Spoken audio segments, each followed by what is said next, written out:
Marina, buongiorno. Buongiorno. So Marina, buongiorno. Good morning. Good morning. So I am in San Francisco, and Marina is in Piemonte, in Neve, and we have a few questions for her.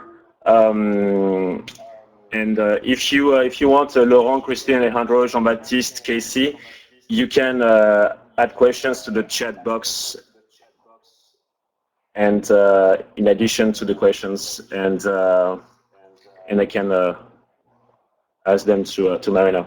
So I put also the notes on the bottom, so for the questions on the bottom, so that we have that in front of our eyes.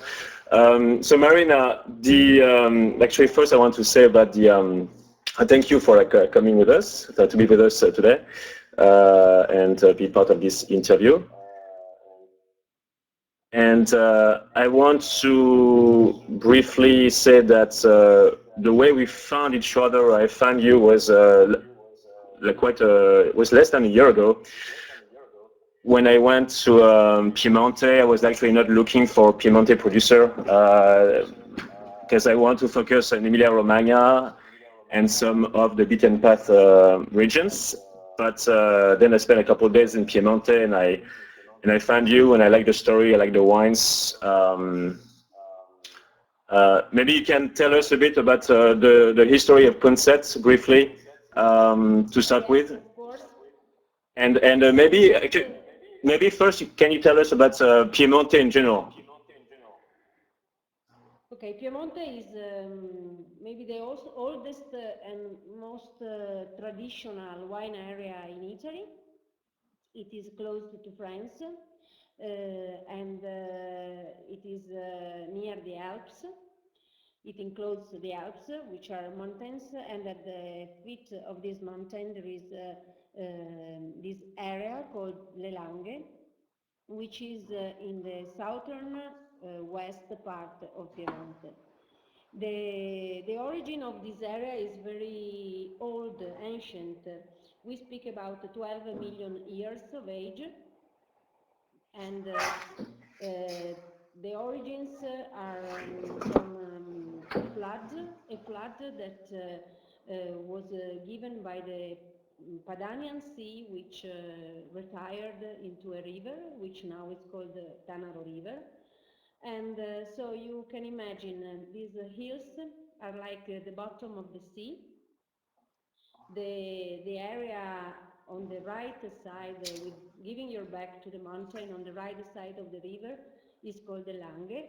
It's like an half moon, which is made of a soil really rich of calcium. We speak about a percentage between 10 and 17% depending on the areas. And the soil is quite poor, white, with a rock line made by sand pressed with centuries. And this rock line is called tufo or marmor. On this area, on these rocks we have a quantity of soil which is from 60 centimeters up to 2 meters, so it is quite thin. And this makes the difference because roots run on the. And this is the soil is very. I lost you. The soil? So the soil, I was going to say, there's a delay between our voice and. Yeah. No, the soil, I want to say the soil between Barbaresco and Barolo, and I put a map of the Langhe region right now. Yeah. The soil is very consistent through the region, or what's the difference between the set terroir? So if you look at the map, in the middle you have a town which is called Alba. Alba makes the border between the Barbaresco and the Barolo region.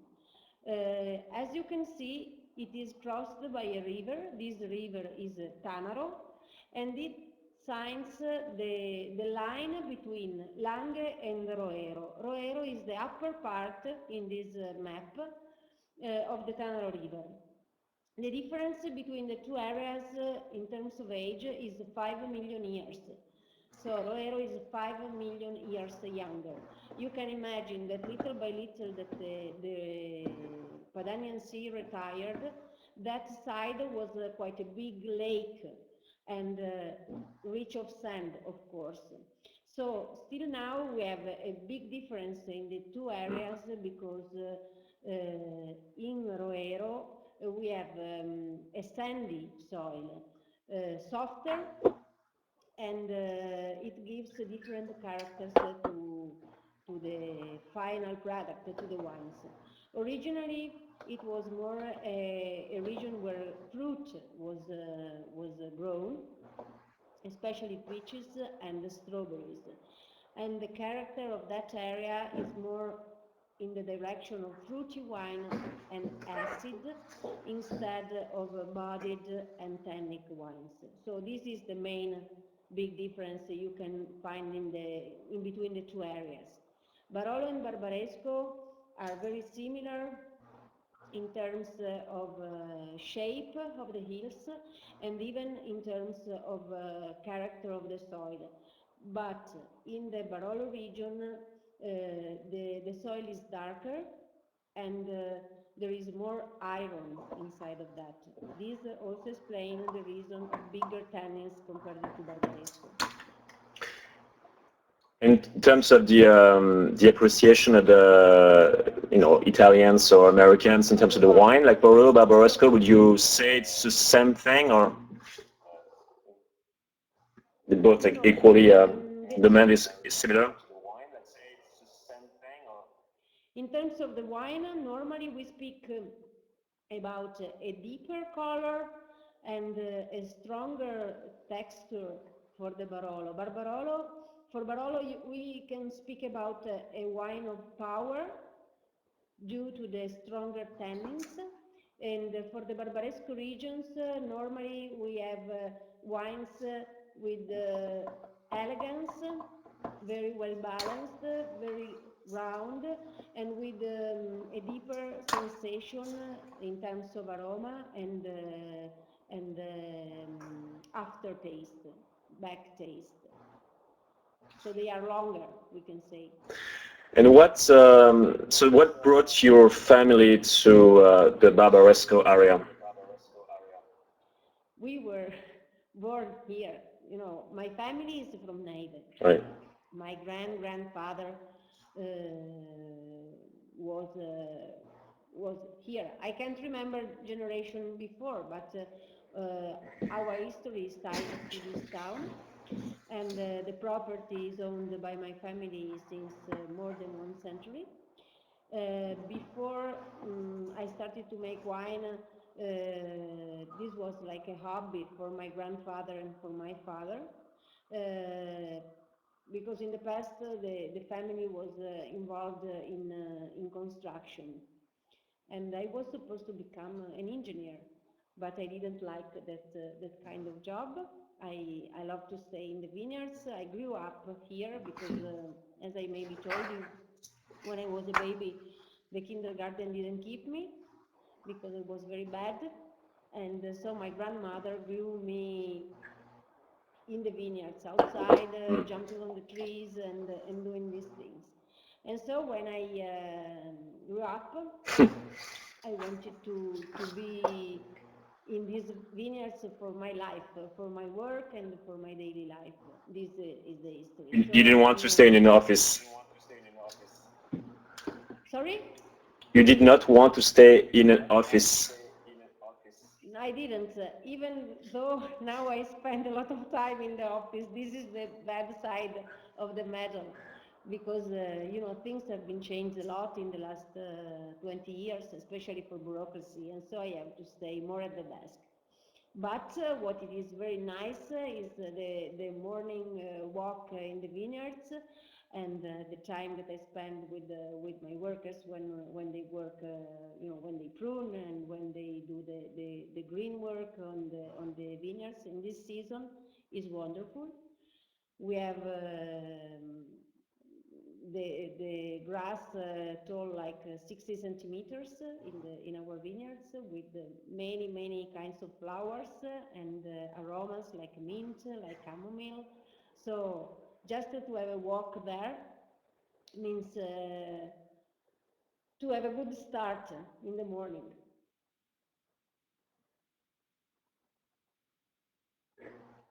What makes the property that you have different compared to your neighbors? Our history is a little different compared to all the producers of the area. I can also tell of the region because we have been the first winery to start growing organically more than 30 years ago. Our, let's say, our experience can thank the University of Torino, as we have been part of a project on organic growing. At that time, they were starting to study organic practice, and Punset had been the first experimental field in this matter. So we started with this experience in year 1982, and it was really a difficult year, the first one, because our plants were not prepared to miss all the preparation used in that time. Even though our vineyards haven't never been sprayed or treated with herbicides or insecticides, because even my grandfather and my grandfather didn't like the idea of using poisons in the vineyards. But in the 80s, of course, it was quite common to use products made chemically and systemically to go inside of the plant. And so not made in protection like we do now, but just using a medication to avoid sickness. And the plants, of course, were really stressed. So the first year, we lost more than 70% of our production. Wow. But this was just something that pushed us to continue in that direction, because this was explaining that the situation could really be changed with passion and with the idea that what the plants were taking with these products is something that go inside of our body. And so when you live in the fields and you use chemicals daily, it means that you breathe and eat and drink chemicals every day, and you don't know which could be the result on your physical, of course. So our experience went in that direction, and little by little we... And at that time, like people were... Sorry?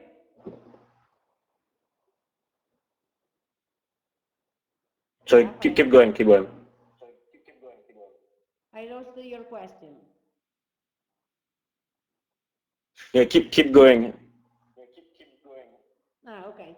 So in that time was really difficult, even because we were the only one using this method. And even with the neighbor, everybody was speaking about the crazy girl that was destroying the family property using different methods and making like 50% of the average production in the vineyards. But I think this was really the best choice we could do in our work. And I really confide in the possibility that this become law, and that everybody involved in the agriculture section must go in this direction because the results are great. And what was the So reaction of after your family looking, to that? Well, the first year they were really disappointed because, of course, I was very young, less than 20, and I put my family in front to a very difficult choice because this farm at that time was a way to get some more money. I mean, a hobby, and they were selling grapes. So with the grapes, they were paying the works, and the idea of have a reduction so important on the production was also a loss of money, of course. But after 3 years, they all came in my position, and all the family started to eat organic food, and they understood that to see how the plants were answering to infections with their own capacity without help of any kind of poison was a satisfaction for everybody. Then in the 90s, when my father retired, he for a few years, like 10 years, he started to work with me as a support, and even because he started to enjoy the idea of being in a place like this, because little by little we made all the repopulation. We put nests for insects, for birds. So even the animal chain got to be almost complete in 10 years. And even the population in the vineyards now is different because, looking around and you see everything burned, no animals inside, no rabbits, no birds. And here we have almost everything, even too much sometimes. It is a different approach. And I see that sometimes this is like an example to somebody that likes to start with organic. I see that in the last years, many colleagues interested in these techniques come and visit our vineyards and look around, with a critical eye, of course, because our way to grow the vineyards is totally different from everybody, even from many organic producers. So is something that we got to with the experience, and we are not afraid if it rains, or we are not afraid if there is an infection, because we know that this is a normal situation. It's like when you get a flu or a cold, it is normal. It is not normal if you get a pulmonite, but or something like that. But if you get a cold, it's something that happens during the year. yes. What's obviously there is an influence because you are surrounded by people who I guess work more conventionally. Are you worried of the influence of that? So your vineyards, and what's the percentage of the people who work organically compared to the conventional around? In this Yeah. area, is below 1%. Okay. So not bad. In this town where I am, there is another producer who works organically, and he's the only one. And in the whole area of Lelange, there are three Barolo producers, two Barbaresco producers, and maybe 4 or 5 producers in the area of Dogliani. So on the quantity of brands that we see on the market, you can imagine that it is really below 100%. About the influence of So it's very interesting because the other, if we import wines from Bordeaux and from Burgundy, we often compare the Piemonte to Burgundy in terms of style and the culture. Burgundy is way more ahead in terms of organic winemaking. Bordeaux is behind, but Burgundy is way ahead than Piemonte. It seems like. So, what do you think? Like, things are changing, evolving. You talk to people. People are really against it, or I mean, they don't care. What's Okay, now we can say that thanks to the fashion of organic, something is moving forward. Uh, I can tell, 100% sure that without the influence of the market and of the press, this would have been really more slow. But now that the world in general speaks a little more about organic, there are some more producers that are going in that direction. I know about quite a few colleagues that are making experimentation. So they started to grow 1 hectare or maybe 2 hectares organically, always keeping the main part of their vineyards with conventional methods. This is a way. I personally disagree this way because it's really more complicated and you never get to the real effect of organic on a full farm. So on what could be your property, your estate.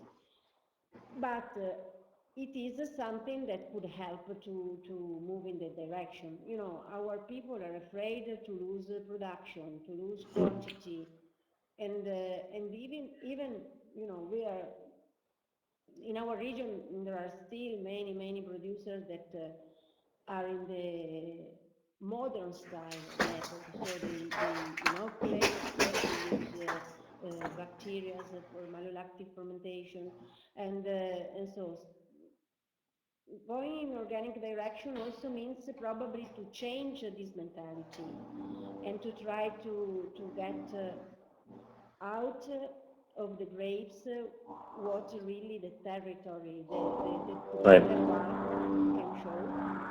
And probably it also means skip some tastes of coffee, chocolate, and something that we are really used because in the last 20 years they were like brands for the especially for the Barolo more than for the Barbaresco. But So you'll say that it is not. we can It's not the climate or the soil or that makes that people are not into organics. It's just because economically speaking, they prefer to simplify I and think not that take any risks. the first step, yes, I think that our producers are still a little behind of the idea of a safe land, of a pure land. Um, they are approaching this new formula because we consider that in this way the organic is considered something new as an approach to a new economical way to work, even in terms of marketing. As a matter of fact, you can see that in the last 2 or 3 years, a lot of new kinds of producer that speaks about natural wines or free wines or wines without rules came over on the market. I explain this with something that probably could even not be considered very polite, but for me it is really the fact. Making the choice of being organic certified means to go through controls, additional controls, means to put your product on the market, knowing that each producer, each consumer is able, especially for the Italian market, to let have this product checked. This doesn't happen for natural wines or for wines that are not entitled to a certification. So it's much easy to skip the organic fact in difficult vintages. For instance, this vintage 2013 is prospecting not easy until up to now because we had a lot of rain, we have a particular weather, and could be a risk for the quantity of grapes we can produce. So for many producers, it's much easier to use chemicals because for sure it's a protection. In a vintage like this is a way to escape. And so with a certification, they couldn't do it. Without a certification, they can also speak about natural wines because nobody can care if it is or it is not. I know it would be considered a bad way to approach, but I strongly think that for the planet, for our Right. life, it is important to have So certified organic w- products, w- not only wine, we talked about food in the general. And you know shall we talk about the better than fruits me. and the grapes? So what happens? Can you tell us how it happens between the vineyards and the tank and the barrel? So for example, it's hand harvested. Can you tell us the process? So about the Yeah, vinification. from the vineyards to the tank and the barrel. Okay, we select our grapes by hand, of course. You have seen our vineyards, impossible to go with the machinery. Grapes are brought to the winery and immediately pressed. We don't keep the grapes under the sun, or we don't leave them laying a long time before pressing.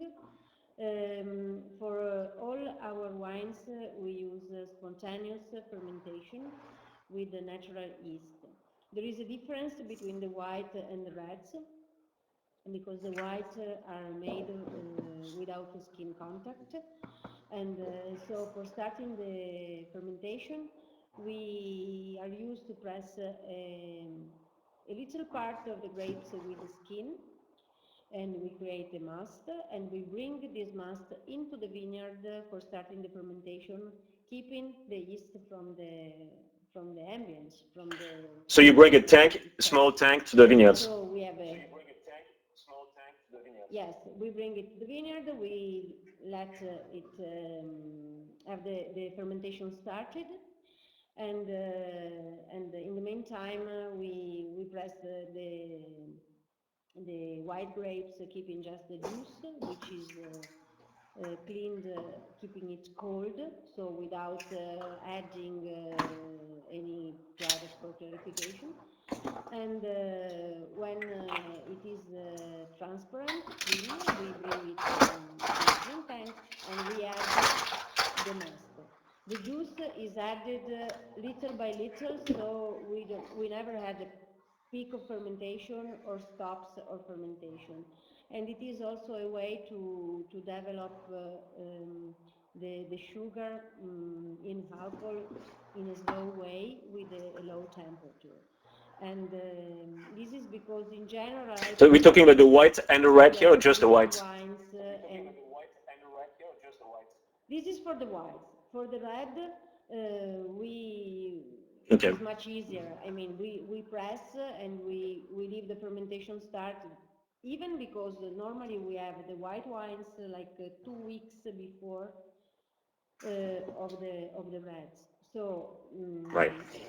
the fermentation for the white is always more difficult, even because there is less pollution of yeast in the cellar. For the red, we have quantity of this going around, so sometimes we press and the must is already fermenting.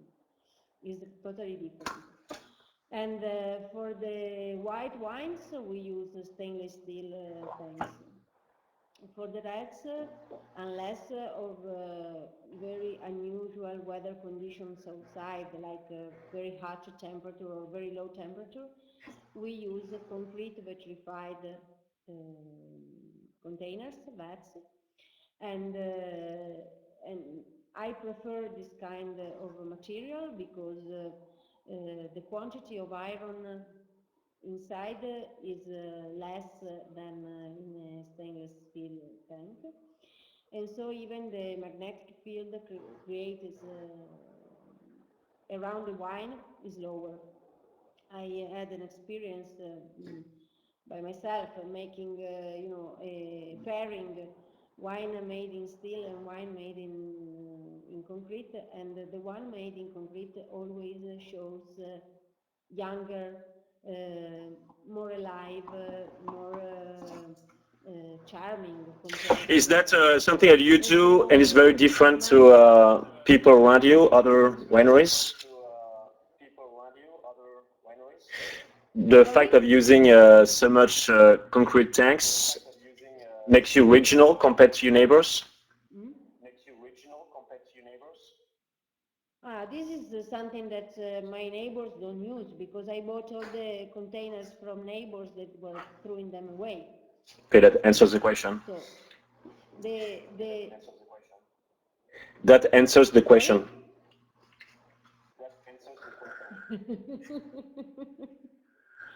They all use a steel, and now I heard that something is changing, and some producers are buying concrete from France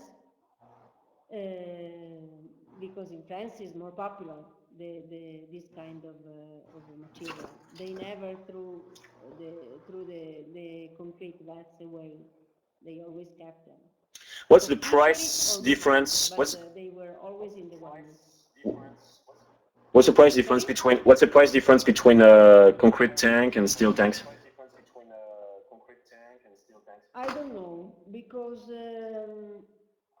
there is not a market. You know what is very expensive for concrete? You know, I bought all my concrete vats used. So for me, the big cost was the transportation because they are very heavy, and so you need the special trucks, you need special machinery to place them, and this cost is of course high. Probably as a tank by itself, it is cheaper compared to a stainless steel, but for all the work you have to do around, it becomes more expensive. And then when you have it, you put it in one place and you can't move it because, a vat which contains 5,000 liters has a weight of about 5,000 kilos, empty. So this Right. is also one of the problems that to move it is not easy. And then for sure the maintenance In terms of is more the expensive because fermentation, you know for the fermentation the fermentation is with the as stainless fast, steel as unless slow in you concrete and have tank. Right. uh, I don't know exactly. It depends.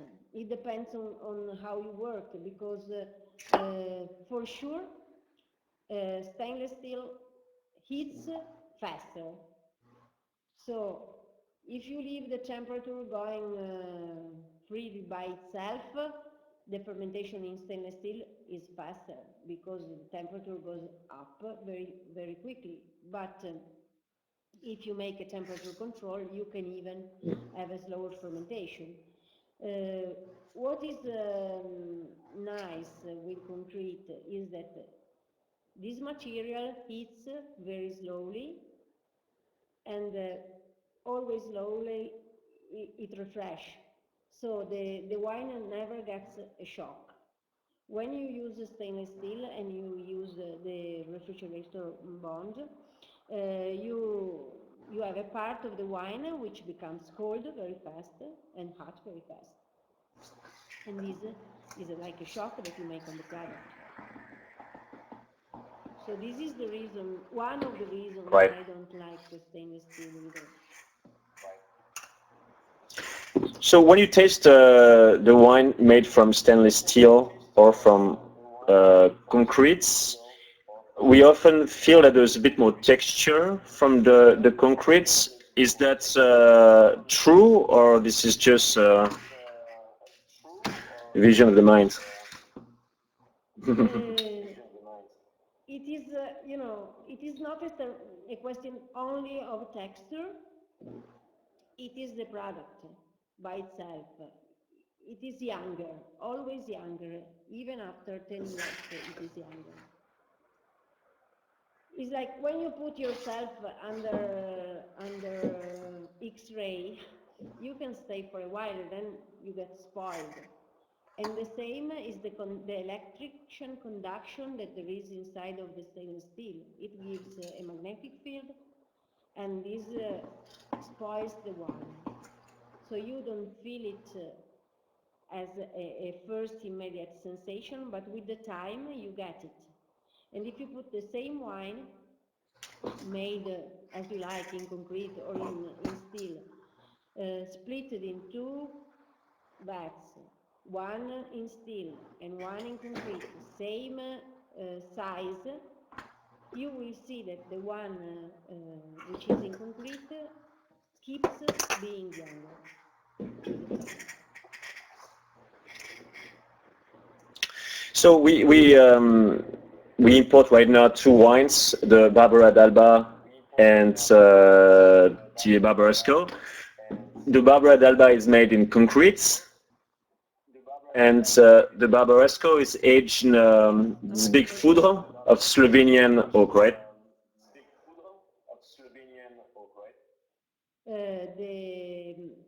The Barbaresco is made in concrete, vinified in concrete, and then it is aged in Slavonian oak casks of a size of 2,500 liters. The size is very important because this is a perfect balance between the quantity of wine and the surface of the wood that operates the exchange with the oxygen from outside. So the work on this kind of size is very constant, and it is, in my opinion, much easy to control how the wine develops the character with the time. Our Barbaresco is kept in wood at least 18 months, always. Then, depending on the vintage, we keep a longer aging, even up to three years if it is a wine that can stand this kind of aging. As a matter of fact, And what's the style you're trying to achieve for the Barbaresco? What is the style that you're trying to reach for the Barbaresco? Compared to your neighbors, for example? No, I am. I think that I strongly believe that tradition is a treasure that we don't need to miss. So I always try to take to show our terroir through my wines, and what I look for is always elegance. I don't look for strong wines. I don't look for important big shoulders wine. What is very important to me is the big promise as a first approach with the nose that remains in the mouth. And for Barbaresco, which is a very complex and elegant wine, I prefer to try to develop that characters that even allows the wine to improve with the time, with the years. You know, in the beginning of my experience of a winemaker, there was a lot of influence of short fermentation, hot temperature, and small oak that made wines ready, but died in a very short time. I always thought, you know, I started to make wine with the idea of some aromas and tastes that are tied to the time I was a baby, when we were forced to taste the wine because it was considered as a food and so important for our growth and for our experience. And to bring back this sensation of violet, of roses that are typical of this land and that only Nebbiolo can give you, to me is really very important. So this is mainly what I look for. And even the balsamic sensation that you always get in our Barbaresco is a character that only Punset shows, because we have a lot of spontaneous mint in our vineyard, and this is something that gives an influence to the wine, so you always can reach this fresh sensation, especially in the nose. So why to cover this sensation that is typical, is And so you would say that tied to this this is vineyard, very to this hill, different compared and to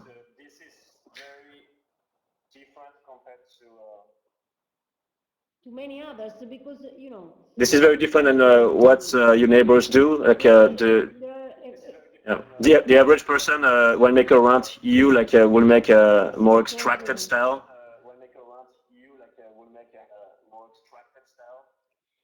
Yeah, it's much easier, even, you know, there is a fashion, and the fashion is always something that influences the people in going in the direction.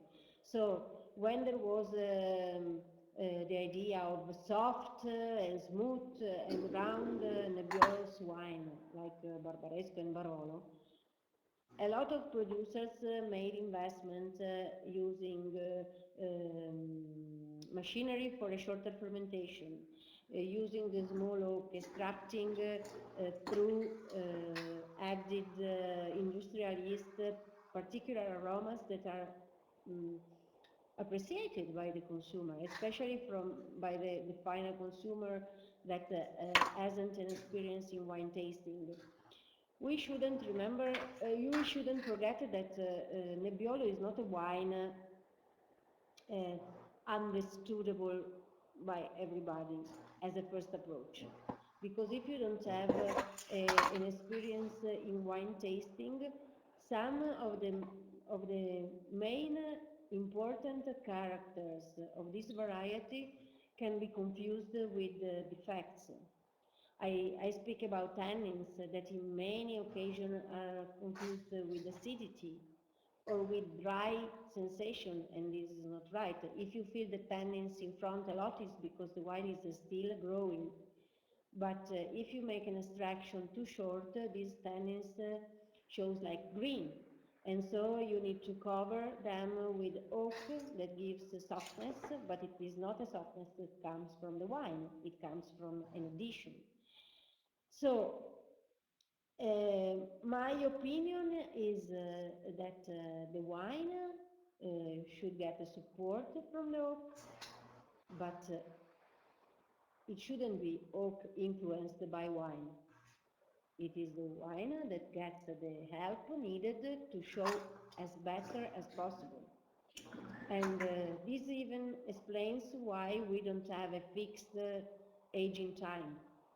We use different aging times depending on the vintage and on the character of the wine.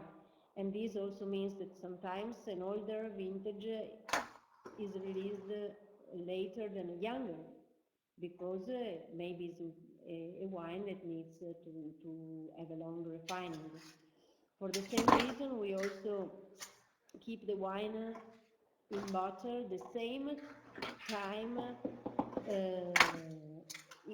it got in wood, before releasing. So if the wine got like 24 months of aging in wood, it will get 24 months of aging in bottle before being released.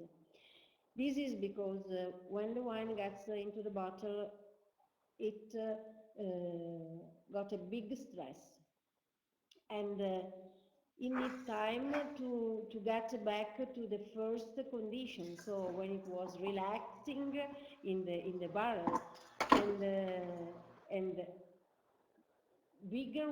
longer was the time it refines, longer is the time the wine needs to get back to the previous condition. And so this explains why we don't put the wine on the market just bottled.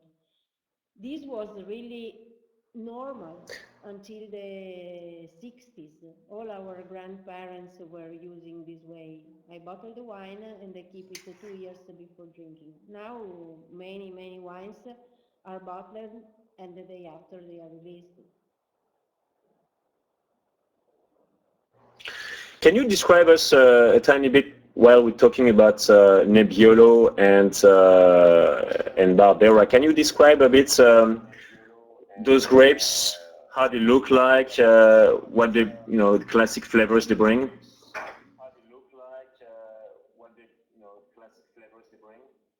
The two grapes are totally different. The two varieties are both autochthon varieties of this area, with the difference that Barbera is um, is a variety that can gets used to almost all the kind of soil. So it depends on how you work the vineyard, and you can get very different results. This also explains how this variety has been planted almost everywhere in the world.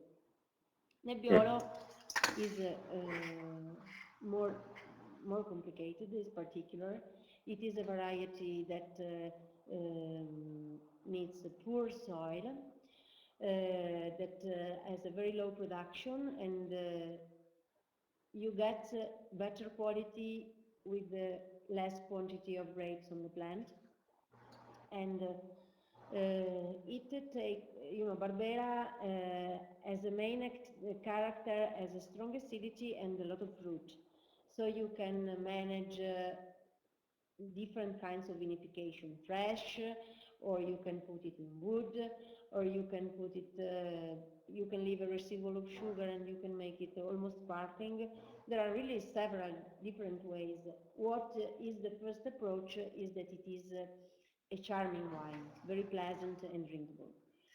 Nebbiolo, starting from the vineyards, it is more complicated. Since the pruning time, you need to know exactly this variety to prune in the proper way, and there are different ways of pruning if the plant is young or if it is more than 10 years old.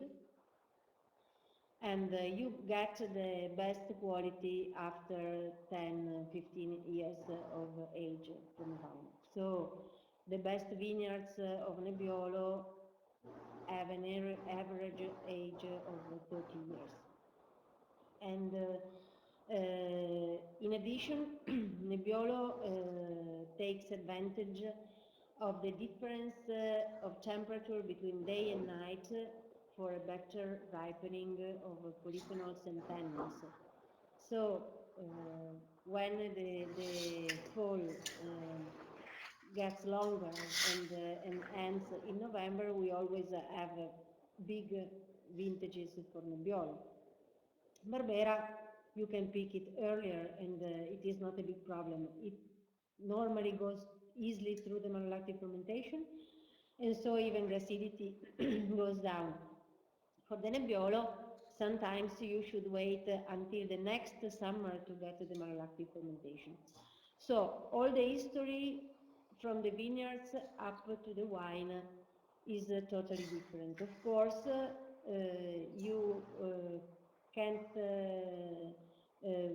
think to get the same result. Right. If you compare to, we often compare like Piemonte and Burgundy. if you look at the grape of Pinot Noir, if you look at the grape of Nebbiolo, do they look similar or not?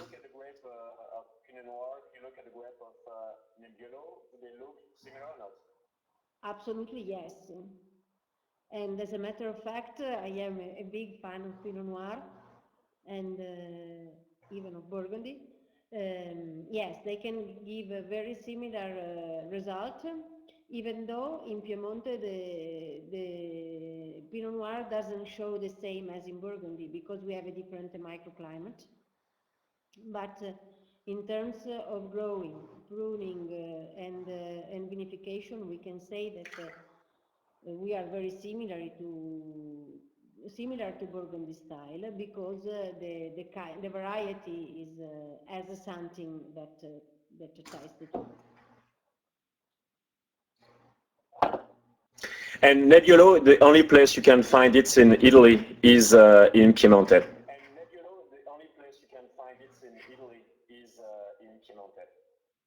Sorry? Yes, the Nebbiolo, the only place you can find it in Italy is in Piemonte. Nebbiolo is grown only in Piemonte. Yes, is grown in Piemonte and in Valtellina. Valtellina is a valley that is on the border between Piemonte and Lombardia. And we have like 7 different appellations in Piemonte with a Nebbiolo base, if we consider Valtellina wine, of course. I think that the nice result that is given to Nebbiolo is tied to the fact of the temperature and even to the microclimate, to the humidity that we have here in Piemonte. That is a big help for this variety. Can you compare the different Barbaresque that we have and going to have 2006, 2007, and potentially 2008? Can you tell us the differences between those different vintages?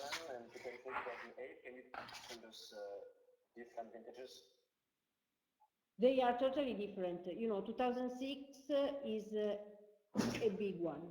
It's one of the vintages that we will remember in the centuries, like 2004, 99, 2001, 89.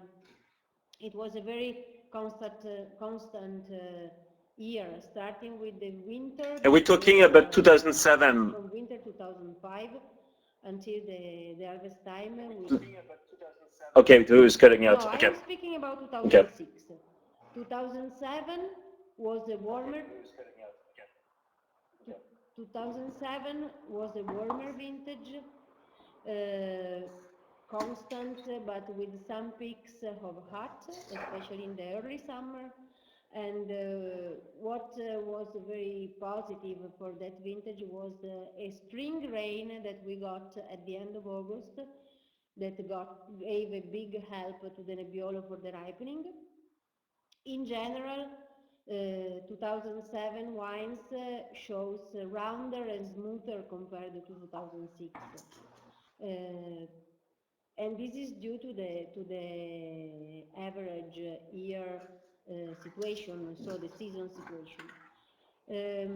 2008 bring us back a little to 2006. So again, we have stronger tannins, we have more structure. The wine standed a longer time in wood due to the fact that the characters could allow a longer aging. And it will be a wine that will have a long life, even though, in my opinion, is not the same level of 2006. But vintages like 2006 can be counted on the hands. So we had maybe 8, 9. Can you briefly tell us about the difference, the particularity of the terroir between the terroir where you plant the Nebbiolo for the Barbaresco and the terroir where you plant the Barbera for the Barbera d'Alba?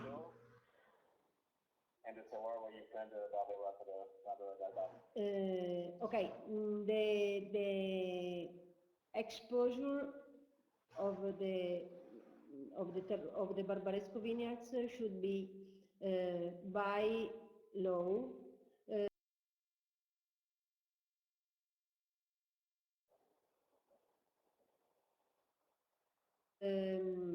on from east south to southwest. So considering 0 south, it could be 0 less 45 or 0 plus 45 degrees for planting Nebbiolo. Otherwise, you're not allowed. Even the position of the vineyards should be steepy, should be fronting the sun, and of course, by experience, we choose better positions for planting Nebbiolo.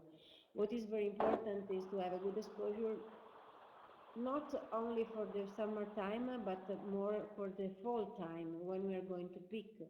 Because when the soil doesn't go into frozen direction, the plant continues to work, and so it continues to bring nutrition to the fruit that, as I told you, grow better and ripe better when the temperature between day and night is at least 12 Celsius degrees.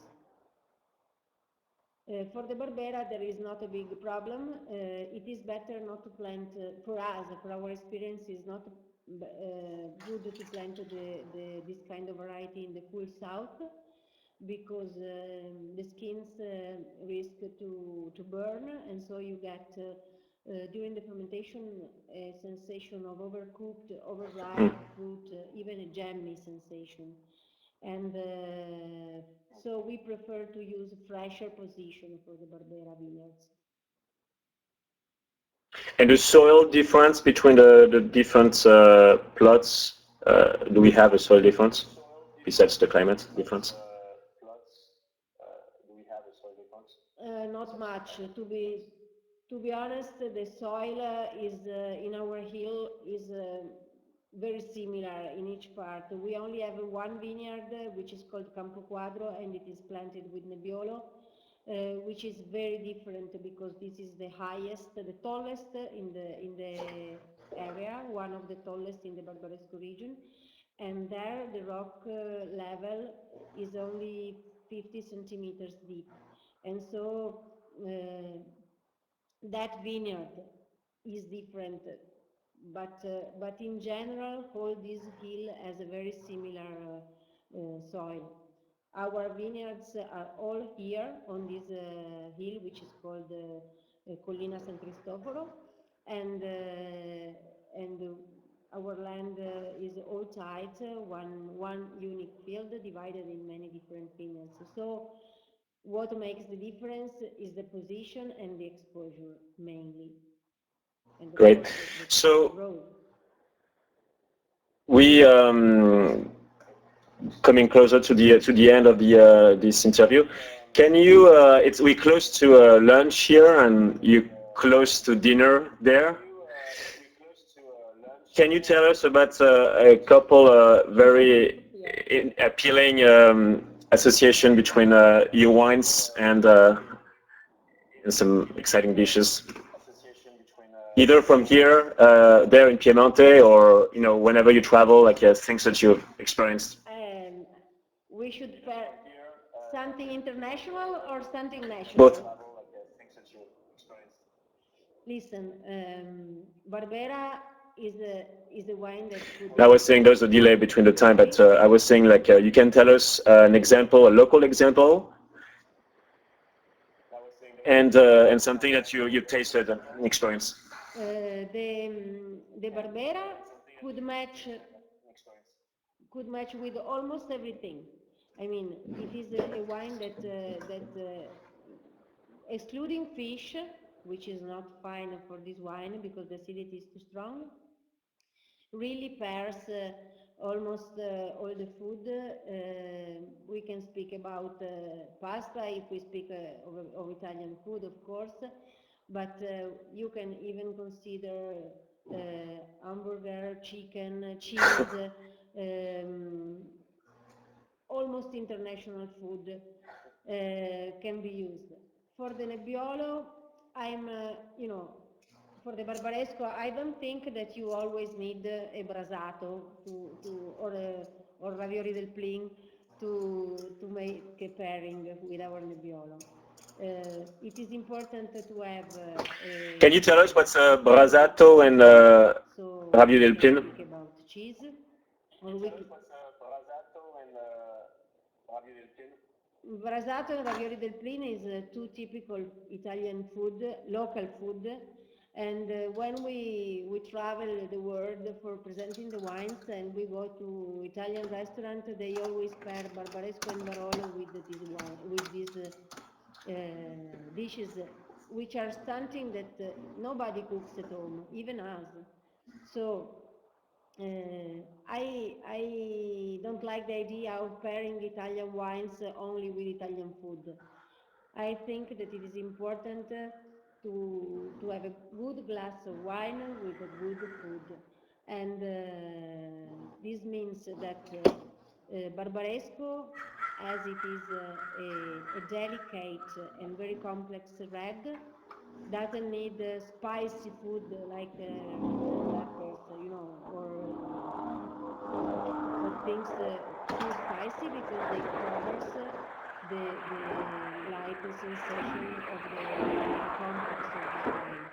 But if you have a good steak, a good lamb, or a main course with a base of proteins, which means cheese or meat, it would work perfectly.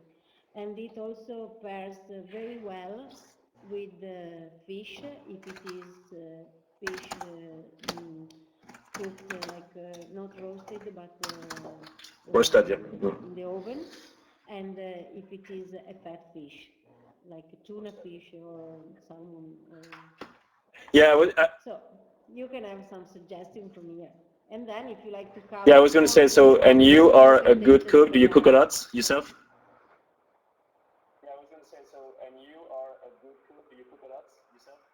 I like to, So I what's your love favorite cooking, things yes, to make? but not only Piedmontese. I like cooking in What are general. your favorite things to make? Sorry?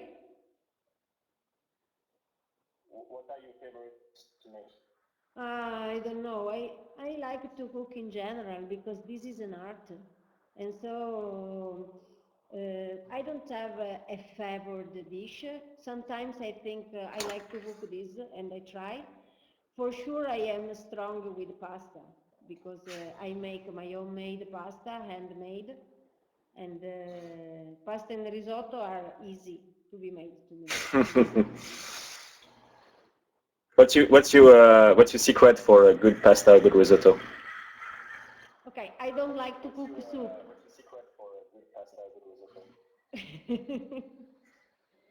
Okay, pasta is easy because it's something that we learn since we are a baby, and so it comes So I from miss us. what was your secret about good pasta and good risotto?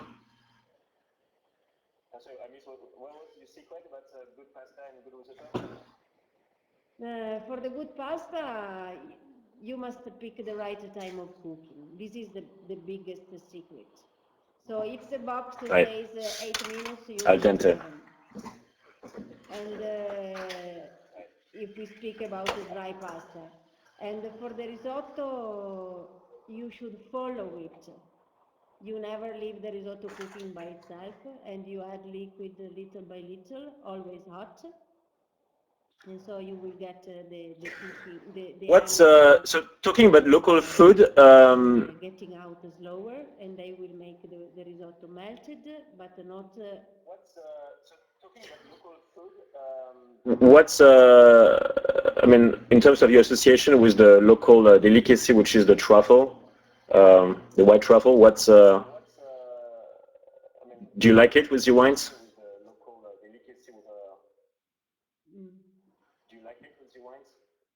Local means local from San Francisco, No, no, no. American food. So you miss what it's cutting out. In terms of local delicacy in Piemonte, the white truffle.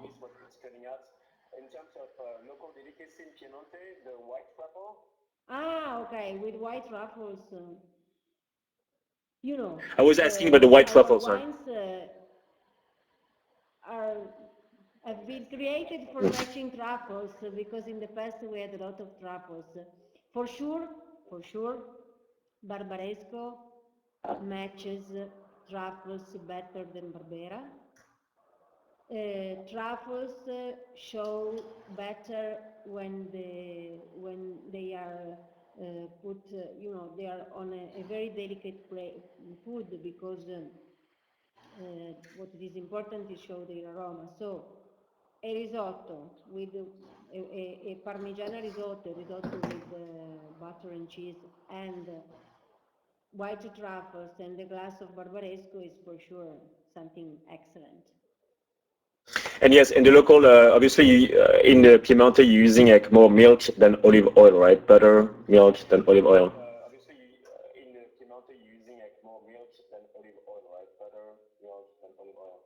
To be honest, no. In this part of Piemonte, we are the only area of the northern part of Italy where oil is used as the main fat in the cooking.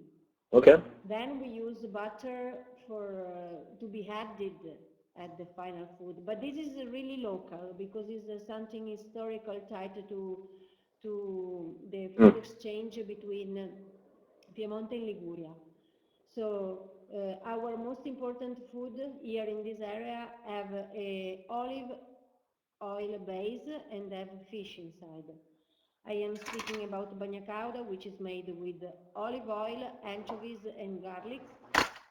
And this is something So which is quite bagna caldo is so hot bath in English. another bagna cauda. Okay. Bagna cauda can be, Right.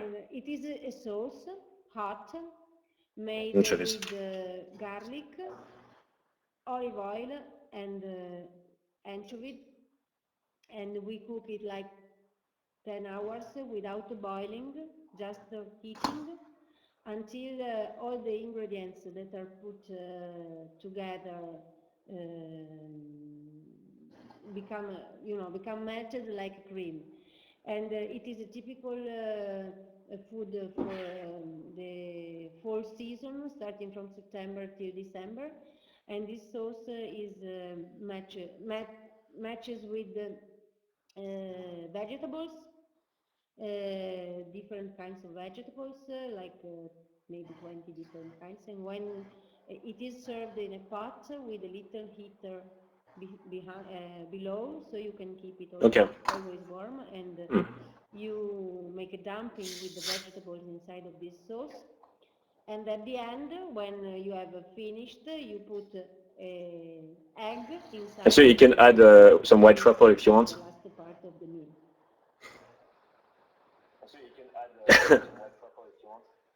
Yes, but they miss something. Right. The white truffles Right, covered by the garlics and is done. So the anchovies, they come from the Mediterranean, so there's a strong connection between your area and Liguria. And the language as well, the local dialects? Absolutely, yes. Because we share the Alps and we share the hill. We have one part of the Alps which is the border between Liguria and Piemonte. Yeah, there is like you can go to the coast from where you are in what? In an hour? Yeah. 1 hour. Great, cool. So I have yes, 1 hour. Just last question. We had a question earlier in terms of certification, organic certification. So you have one. What is it? Is it like a European certification?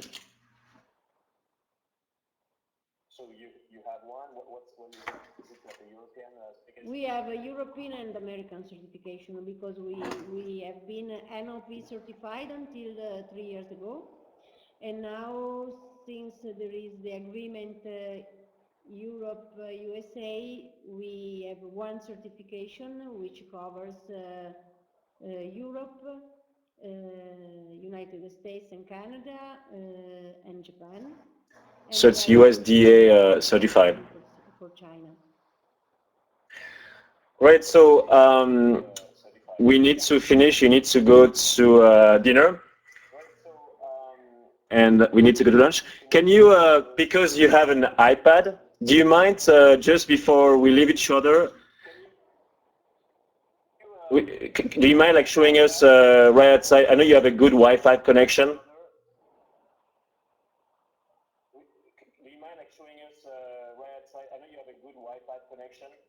I have a Wi-Fi. Can we see outside?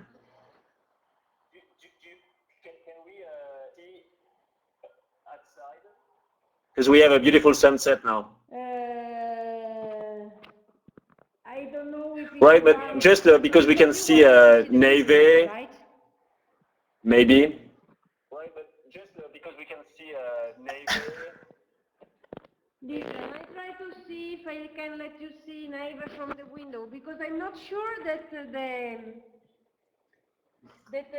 Wi-Fi catches outside. Last time I had Wi-Fi in my car. Yeah. I try to see what's going on. Yeah. Perfect. Okay. Let's see. Last time I had Wi-Fi in my car. So that's Navy right there. Yeah. Perfect. Okay. I guess we lost the connection. So this is the place. So that's Navy right there. And Navy, the old town of Navy. I guess we lost the connection. Yes, I'm losing the connection now. Right, we can see. This Perfect. is our old town. Can you see it?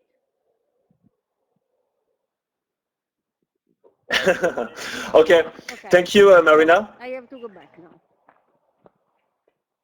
because I'm missing the line. Thank you, Marina. You're welcome, and I hope it was interesting for you all. Yes. Yeah, grazie mille, as Jean-Baptiste is saying from Los Angeles. So we'll stay in touch. Grazie a voi. Yes, next time we'll be there. So we'll stay in touch.